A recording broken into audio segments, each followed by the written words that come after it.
నమస్తే welcome to our channel నేను మిషాల్ని నిన్న మొన్న జరిగిన తుఫాన్లో తీవ్రంగా రైతులు నష్టపోయింది ప్రజలందరూ గమనిస్తూనే ఉన్నారు. ప్రజలు చేతికొచ్చిన పంట నేలమట్టం అయిపోయి లబోదిబో కొట్టుకుంటున్న రైతులు ఈ మధ్య కాలంలో చూసుకుంటే జగన్మోహన్ రెడ్డి గత 5 సంవత్సరాల్లో ఇదే జరుగుంటే నేను రైతులకి అండగా ఉంటాను, రైతులకి భరోసా ఇస్తాను అన్న జగన్మోహన్ రెడ్డి ఇప్పుడు ఇంట్లో ఉండి మాట్లాడటం ఇది ఎంతవరకు వాస్తవం?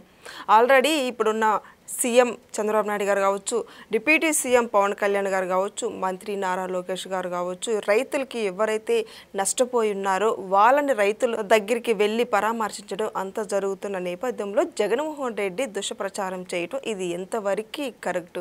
ఇలాంటి అంశాలను చర్చించే ముందు స్టూడియోలో ఉన్నారు టీడీపీ నాయకులు సోషల్ యాక్టివిస్ట్ ఉమా ప్రసాద్ గారు ఉన్నారు. వారిని అడిగే విషయాలను తెలుసుకునే ప్రయత్నం చేద్దాం. నమస్కారం సార్. అమ్మా నమస్తే అమ్మా. సార్, నిన్న జరిగిన ఏపీలో తీవ్రంగా తుఫాను జరుగుతున్న నేపథ్యంలో ఇప్పుడు తీవ్రంగా నష్టపోయి ఉన్నారు రైతులైతే. అయితే రైతులు ఈ విధంగా తీవ్రంగా నష్టపోయి ఉంటే జగన్మోహన్ రెడ్డి దుష్ప్రచారం చేస్తున్నారు. ఎందుకంటే ఈ రైతులకి అండగా ఈ టైంలో మనం ఉండాలన్న జగన్మోహన్ రెడ్డి వ్యాఖ్యలు అసలు అర్థమైంది. మరి చెప్పి నీ క్వశ్చన్ అంతా తెలిసింది, అర్థమైంది. అసలు ఫస్ట్ తుఫాను, వరదలు ఇవన్నీ కూడా ప్రకృతి కన్నెర్ర చేయటం, ఇది మనకు ఒక శాపం లాంటిది. దీన్ని సాక్షాత్ భగవంతుడు కూడా తెలియదు వస్తుందని, అడ్డుకోలేడు. వచ్చిన తర్వాత మనం భగవంతుడిని ప్రార్థించటం, ఉన్న ప్రభుత్వాలు ఏ ప్రభుత్వం అయితే ఉందో ఆ ప్రభుత్వం ప్రజలకి అండగా ఉండటం. సెకండ్ పాయింట్ ఏంటంటే ఏ రాజకీయ పార్టీ కూడా దీన్ని రాజకీయం చేయకూడదు. మొన్నటిదాకా జగన్మోహన్ రెడ్డి గారు ముఖ్యమంత్రి, చంద్రబాబు నాయుడు గారు ముఖ్యమంత్రి. ఇప్పుడు ఉన్న ప్రభుత్వానికి విమర్శ చేసి రాళ్ళు వేయటం కంట కూడా ప్రతిపక్షంలో ఉన్న నువ్వు కూడా ముందుకొచ్చి ప్రభుత్వానికి సహకరించి ప్రభుత్వంతో మమేకమై మీరు ఇలా చేస్తున్నారు, ఇంకింత బాగా చేద్దాం, నేనుంటే ఇలా చేసేవాడిని అంటే నేను ఉన్నప్పుడు తుఫాను రాలేదనా? అంటే నువ్వు వచ్చి నువ్వు ఎలా కర్మగాలి వస్తే ఓ తుఫాను రావాలని, నువ్వు ఎలా ఆదుకుంటావో ప్రజలకు తెలియాలని చెప్పటమా? అది శాడిజం కదా. నీకు చేతనైతే నువ్వు కూడా ప్రజాసేవలో ఉన్నాను అంటున్నావు కాబట్టి అది నిజమైతే ఉన్న చంద్రబాబు నాయుడు గారి ప్రభుత్వానికి సహకరించి మీ పార్టీ కార్యకర్తలు నాయకులు కూడా ముందుకొచ్చి ప్రజాసేవలో మమేకమై ఓ బియ్యం పంచటమో, కందిపప్పు పంచటమో, నూనె పంచటమో లాంటి నీ కార్యకర్తల చేత చేయించి ప్రజల చేత జేజేలు కొట్టించుకో చేతనైతే. చంద్రబాబు నాయుడు గారి మీద రాళ్ళు వేయటం కాదు. బీసీ ఎస్టీ రైతుల పునాదిపై నిర్మాణమైన పార్టీ తెలుగుదేశం పార్టీ. సమాజమే దేవాలయం, ప్రజలే దేవుళ్ళు అన్న పార్టీ తెలుగుదేశం పార్టీ. రైతులకి తేవడం ఏంటి? 1997లోనే చంద్రబాబు నాయుడు గారు ఇజ్రాయెల్ నుంచి వ్యవసాయం తీసుకొచ్చారు. అయితే వ్యవసాయదారుల కోసం వ్యవసాయం తీసుకొస్తారు కానీ టెక్నాలజీ వ్యాపారస్తుల కోసం కాదు కదా. రైతులకి చంద్రబాబు నాయుడు గారు ఎప్పుడు కూడా ఏ పంటలు లాభదాయకమో అవి వేయండి. ఇవాళ సపోజు రైస్ తినడం చాలామంది తగ్గించారు, సేంద్రీయ వ్యవసాయం వచ్చింది, ఆర్గానిక్ పంటలు వచ్చాయి.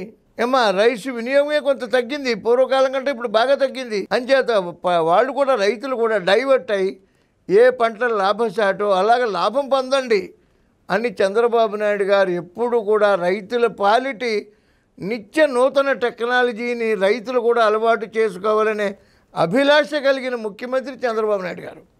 ఇంకా చంద్రబాబు నాయుడు గారు తుఫాన్ అంటే లాస్ట్ టైం ఉదయం తుఫాన్ వస్తే బస్సులో పడుకున్నారు, ఆయన అంతఃపురంలో లేరు. ఇప్పుడు ఎక్కడ ఉన్నారు? లోకేష్ గారు, చంద్రబాబు నాయుడు గారు, పవన్ కళ్యాణ్ గారు, మంత్రులు, ఎమ్మెల్యేలు అందరూ సెక్రటేరియట్లో పడుకున్నారమ్మా 2 రోజులు. ప్రజా సంక్షేమంలో మునుగున్నారు. పరదాలు లేవు. నిన్న టీవీలు చూసారా? ప్రజలకు తెలీదా?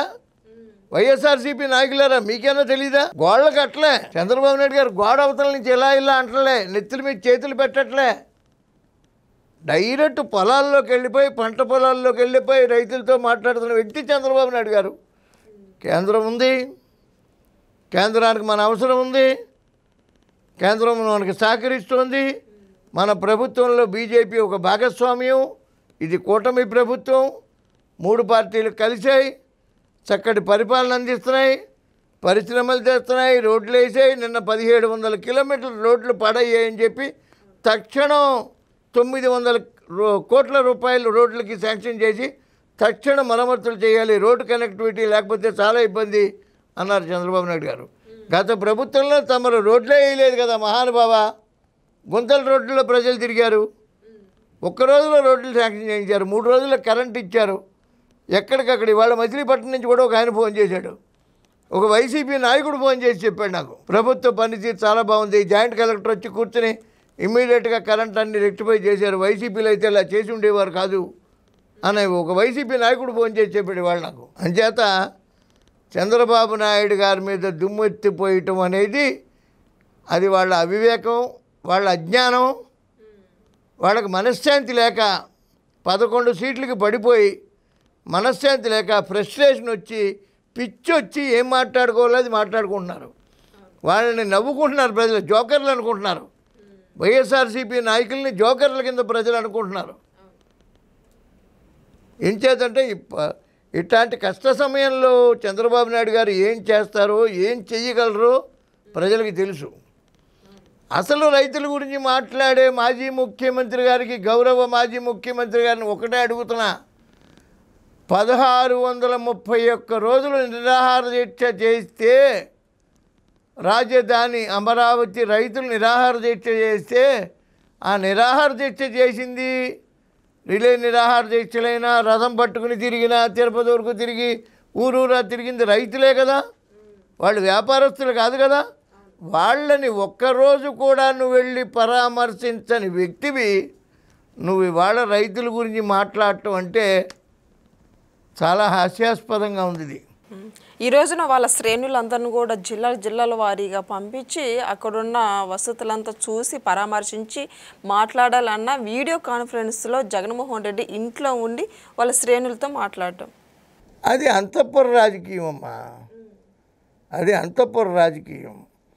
పూర్వకాలంలో మనకు తెలీదు, కొన్ని వందల సంవత్సరాలు వెనక్కి వెళ్తే రాజులు కూడా పరిపాలించేటప్పుడు ప్రజల కష్ట సుఖాలు తెలుసుకుందుకు సెక్యూరిటీ లేకుండా బయటకు రాలేడు కదా రాజు. అందుకని మారు వేషాల్లో తిరిగేవారంట రాత్రిళ్ళు. మన గురించి ఏమనుకుంటున్నారు, పరిపాలన గురించి ఏమనుకుంటున్నారు, వాళ్ళ కష్ట సుఖాలు ఎలా ఉన్నాయి, అందరూ తింటున్నారా, అందరికీ ఆరోగ్యం బాగుందా, ఇవన్నీ ఎంక్వైరీ చేసింది రాజులు మారు వేషాల్లో తిరిగేవారంటే.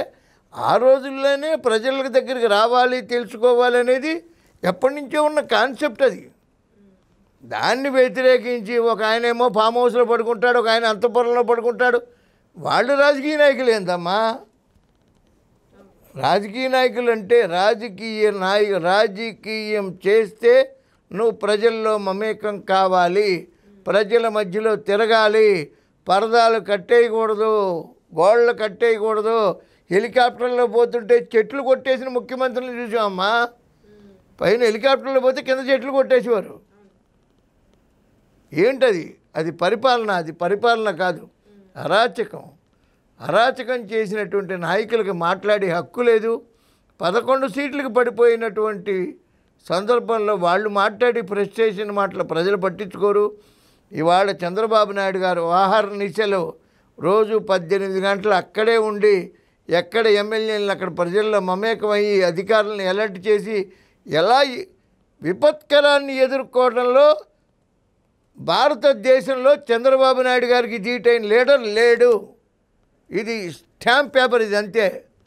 ఇది 1000 రూపీస్ స్టాంప్ పేపరు, ఏ పేపర్ మీదైనా బాండ్ మీద రాసుకోవచ్చు. చంద్రబాబు నాయుడు గారు is only the person can face the trouble shooter. ఇలాంటి సిచ్యుయేషన్స్లో is only the person can face the situation, no other leader in India. దీని గురించి మాట్లాడటానికి వైఎస్ఆర్సీపీ నాయకులు, వాళ్ళే నాయకులే అమ్మా, వాళ్ళేం నాయకులు, వాళ్ళ నాయకులు కాదమ్మా. వాళ్ళ గురించి తీసేయి. వాళ్ళు ఎప్పుడు కూడా ప్రజలకు ఏం కావాలో చంద్రబాబు నాయుడు గారికి తెలుసు. చంద్రబాబు నాయుడు గారి దగ్గర నుంచి ఏం తీసుకోవాలో, ఎలా మాట్లాడుకోవాలో, ఎలా చేసుకోవాలో ప్రజలకు తెలుసు. There is a very good understanding between the public and Chandrababu Naidu గారు. So that nobody can question it. ఇట్లాంటి ఈ సమస్య తీరిపోయింది. కాకపోతే ఒక్కటే పాయింట్ ఇక్కడ, ఇట్లాంటి తుఫాన్లు వస్తే 3 రోజుల్లో 4 రోజుల్లో పోతాయి. పొరపాటున అట్లాంటి ప్రభుత్వాలు వస్తే 30 ఏళ్ళు వెనక్కిపోతాం. ఎందుకంటే ప్రజలు ఆ దౌర్భాగ్యాన్ని తెచ్చుకోకుండా ఈ కూటమి ప్రభుత్వం మరో 10 ఏళ్ల పాటు కొనసాగుతుంది. సత్వర న్యాయం జరుగుతుంది, అన్ని రకాల అభివృద్ధి జరుగుతుంది. ఇది సత్యం. జై తెలుగుదేశం. Thank you.